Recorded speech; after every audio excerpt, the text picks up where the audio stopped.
Hello বন্ধুরা, সুজাতা আরোহ ব্লগের নতুন একটি ভিডিওতে তোমাদের সকলকে স্বাগতম। সিল্ক রুট ভ্রমণের এই পর্বে আমি 5 রাত্রি 6 দিনের সিল্ক রুট ভ্রমণের একটি ছোট্ট ট্যুর প্ল্যান শেয়ার করছি। প্রথম দিন শিয়ালদহ ও হাওড়া ছাড়াও নিজের বাড়ির নিকটবর্তী যে কোনো স্টেশন থেকে নিউ জলপাইগুড়িগামী ট্রেন ধরে দ্বিতীয় দিন সকালে এনজেপি স্টেশনে নেমে স্টেশন লাগোয়া যে কোনো হোটেল থেকে ব্রেকফাস্ট করে স্টেশন থেকে একটি গাড়ি ভাড়া করে প্রথমেই পৌঁছে যেতে হবে কালিম্পং জেলার একটি ছোট্ট সুন্দর পাহাড়ি গ্রাম সিলেরিগাঁওতে। এই ট্যুর কয়েকজন মিলে একটি ছোট্ট গ্রুপে করাই ভালো, কারণ সেক্ষেত্রে খরচটা অনেক কম হয়। পথে আমরা সেবক কালীবাড়ি, করোনেশন ব্রিজ ও দারাবচাঁদ বুদ্ধিস্ট মনাস্ট্রি দেখে বিকেল নাগাদ পৌঁছে গেছিলাম অপূর্ব সুন্দর পাহাড়ি গ্রাম সিলেরিগাঁওতে। এই গ্রামের একটি বিশেষত্ব হলো এখানকার সব হোমস্টের ব্যালকনি থেকেই কিন্তু কাঞ্চনজঙ্ঘা দেখা যায়। আমরা 23শে জানুয়ারি বিকেল বেলায় এখানে পৌঁছেছিলাম। আকাশ মেঘলা থাকায় সেদিন আমরা কাঞ্চনজঙ্ঘা দেখতে পাইনি। এই হলো সিলেরিগাঁওতে আমাদের কৃষ্ণ হোমস্টে। ছোট্ট সুন্দর পরিপাটি করে সাজানো গোছানো এখানকার সমস্ত হোমস্টে। এখানে পৌঁছতে আমাদের অনেকটাই লেট হয়ে গিয়েছিল, তাই তাড়াতাড়ি লাঞ্চ সেরে সবাই মিলে একটু পায়ে হেঁটে গ্রামের আশপাশটা ঘুরে দেখলাম। ওয়েদার ভালো থাকলে এই গ্রামের প্রত্যেকটি কোণা থেকে অপূর্ব সুন্দর কাঞ্চনজঙ্ঘা রেঞ্জ দেখতে পাওয়া যায়। জানুয়ারি মাস হওয়ায় রাত বাড়ার সাথে সাথে পাল্লা দিয়ে বাড়তে থাকে ঠান্ডাও। তাই তাড়াতাড়ি হোমস্টেতে ফিরে এসে সন্ধ্যাবেলায় সকলের সাথে একটু চা পকোড়ার সাথে বনফায়ার এনজয় করে নিলাম। এরপর ডিনার করে ঘুমিয়ে পড়েছিলাম এবং সকালে ঘুম থেকে উঠেই ঠিক এই রকম কাঞ্চনজঙ্ঘার ভিউ পেয়েছিলাম। ব্রেকফাস্ট করে সকাল 9টার মধ্যে বেরিয়ে পড়তে হয়েছিল আমাদের আজকের গন্তব্য জুলুকের উদ্দেশ্যে। এ পথে প্রথমেই দেখে নাও রেনক নামের এক জায়গায় অবস্থিত শ্রী শ্রী বিশ্ববিনায়ক মন্দির। এটি প্রকৃতপক্ষে একটি গণেশজির মন্দির এবং এখানে ঢুকতে পার হেড 30 টাকা করে টিকিট লেগেছিল। এরপরে পৌঁছে যাও আজকের দ্বিতীয় সাইট সিইং পয়েন্ট সিল্ক রুটের বিখ্যাত মানখিম ভিউ পয়েন্টে। আবহাওয়া পরিষ্কার থাকলে এখান থেকেও আরিটার লেক সহ কাঞ্চনজঙ্ঘার অপূর্ব সুন্দর ভিউ দেখতে পাওয়া যায়।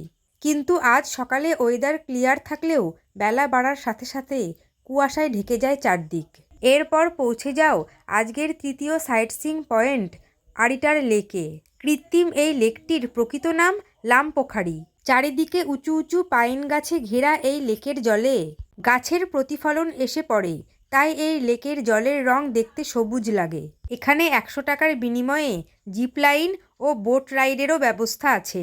এখান থেকেও 4 কিলোমিটার ট্রেক করে মানখিম ভিউ পয়েন্টে পৌঁছানো যায়, তবে তার জন্য আরিটারে একটি রাত থাকা প্রয়োজন। এরপরে পৌঁছে যাও রংলি বাজারে। এখানে প্রত্যেকটি গাড়ি পারমিটের জন্য কমপক্ষে 30 মিনিট দাঁড়িয়ে থাকে। সেই ফাঁকে এখানে কিছু শপিং করে নাও, কারণ গ্যাংটকের তুলনায় সিকিমের এই রংলিতে জিনিসপত্রের দাম অনেকটাই কম। সারাদিন ঘুরতে ঘুরতে জুলুকে পৌঁছতে প্রায় সন্ধে হয়ে যাবে। প্রথমেই চা ও সন্ধ্যের স্ন্যাক্স কমপ্লিট করে কিছুক্ষণ পর ডিনার করে ঘুমিয়ে পড়ো। আজ ডে 4। খুব সকালে ঘুম থেকে উঠে পায়ে হেঁটে যতটা সম্ভব অপূর্ব সুন্দর এই জুলুক গ্রাম ঘুরে দেখো। এরপর ব্রেকফাস্ট করে যতটা তাড়াতাড়ি সম্ভব বেরিয়ে পড়ো গ্যাংটকের উদ্দেশ্যে, কারণ আজকে অনেকগুলি সাইট সিইং পয়েন্ট পড়বে এ পথে। নাথুলা যাওয়ার ইচ্ছে থাকলে বেলা 3টের পর নাথুলা যাওয়ার পারমিট কিন্তু পাওয়া যাবে না, তাই আগের দিন রাতেই ড্রাইভারকে সমস্ত ডকুমেন্টস দিয়ে দিতে হবে পারমিটের জন্য। আর নাথুলা যাওয়ার জন্য গাড়ি ভাড়া ড্রাইভারকে এক্সট্রাভাবে পে করতে হয়। এই গাড়ি ভাড়া প্যাকেজের মধ্যে ধরা থাকে না। আমরা পৌঁছে গিয়েছি থাম্বি ভিউ পয়েন্টে, আর এখান থেকে জিগজ্যাগ রোডের অপূর্ব সুন্দর ভিউ দেখতে পাওয়া যায়। 50 টাকার বিনিময়ে ম্যাগি দিয়ে ব্রেকফাস্ট করে আবারও 2 চোখ ভরে দেখে নেওয়া থাম্বি ভিউ পয়েন্ট থেকে সকলের প্রিয় কাঞ্চনজঙ্ঘাকে। এখন আমরা পৌঁছে গিয়েছি সিল্ক রুটের আরেকটি বিখ্যাত সাইট সিইং পয়েন্ট নাথাং ভ্যালিতে। এই নাথাংয়েও কিন্তু রাত্রিবাসের জন্য অনেক হোমস্টে রয়েছে। আর নাথাং ভ্যালির 360 ডিগ্রি ভিউ ছিল কিছুটা এই রকম। এরপরে দেখে নাও বিখ্যাত ওল্ড বাবা মন্দির। বীর সৈনিক বাবা হরবচন সিংয়ের স্মৃতির উদ্দেশ্যে এই মন্দিরটি নির্মিত হয়েছিল।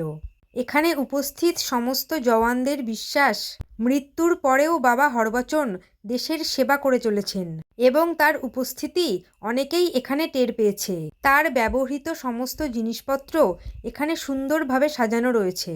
প্রায় 12,000 ফুট উচ্চতায় অবস্থিত এই জায়গাতে বেশ শ্বাসকষ্ট অনুভূত হয়।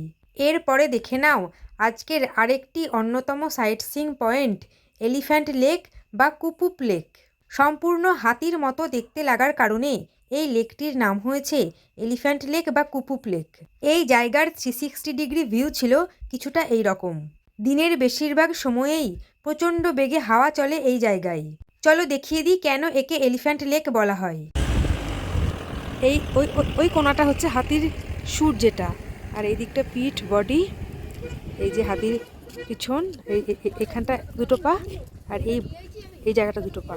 এখন অর্ধেকটা ফ্রিজ হয়ে আছে। তো এই হচ্ছে হাতি লেক বা কুপুপ লেক, দারুণ সুন্দর। এখন আমরা চলেছি ভারত চীন সীমান্তে অবস্থিত বিখ্যাত নাথুলা পাস দেখবার জন্য। আর এই জায়গা থেকে নাথুলা পাস 11 কিলোমিটার। এ পথেই দেখে নাও নিউ বাবা মন্দির।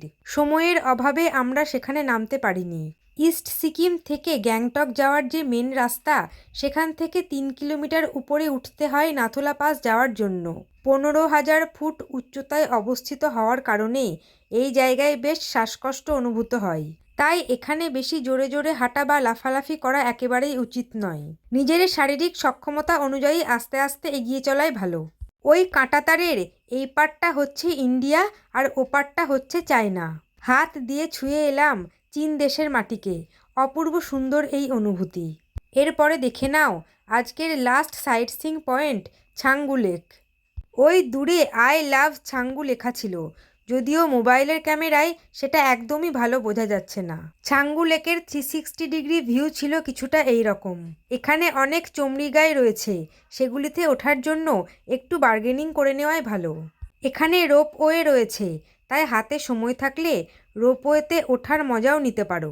অন্য বছর জানুয়ারিতে এই লেকের জল পুরো সাদা বরফের চাদরে ঢাকা থাকে, কিন্তু তুষারপাত কম হওয়ার কারণে এবছর অতটাও বরফ নেই।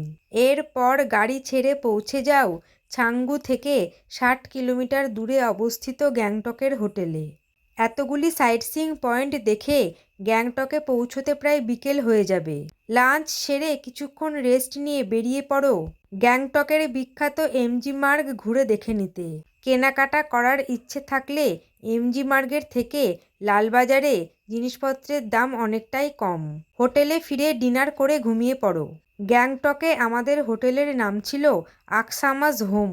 রুম ছিল কিছুটা এই রকম। আজ 26শে জানুয়ারি ডে 5, বাড়ি ফেরার দিন।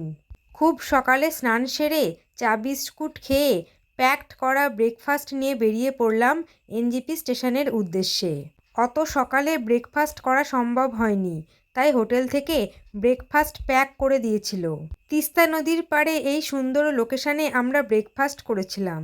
আবারও Teesta bridge, coronation bridge, Sevoke Kalibari, Mahananda wild life sanctuary, Bengal safari এগুলি ক্রস করে দুপুর 1টার মধ্যে পৌঁছে গিয়েছিলাম এনজেপি স্টেশনে। প্রীতম ভাইয়ের আগে থেকে বলে রাখা শুভঙ্কর হোটেলে লাঞ্চ করে 2:30টার মধ্যে পৌঁছে গেছিলাম এনজেপি স্টেশনের 3 নম্বর প্ল্যাটফর্মে। কারণ আমার ট্রেন ছিল দুপুর 3টের সময়, 131-42 নিউ আলিপুরদুয়ার শিয়ালদহ তিস্তা তোরসা এক্সপ্রেস। পরদিন ভোরবেলা ডে 6 বাড়ি পৌঁছে গিয়েছিলাম। এইভাবে আমাদের মতো করে প্ল্যান করে ঘুরলে 5 রাত 6 দিনের মধ্যে খুব সুন্দরভাবে সিল্ক রুট ট্যুরটি করা সম্ভব। তবে হাতে যদি সময় থাকে গ্যাংটকে আরেকদিন থেকে গ্যাংটকের কিছু সাইটসিইং পয়েন্ট ঘুরে নেওয়া যায়। সঙ্গে ছোট বাচ্চা থাকলে অনেকে হেকটিক জার্নি করতে চায় না, সেক্ষেত্রে আরিটার লেক, নাথাং ভ্যালি বা কুপুপ গ্রামে আরেকটা দিন থাকা যেতে পারে। তাহলে জার্নিটা খুব কমফোর্টেবল হয়। সিল্ক রুট ট্যুর প্ল্যান সহ সিল্ক রুট ভ্রমণের গল্প এখানেই শেষ করছি।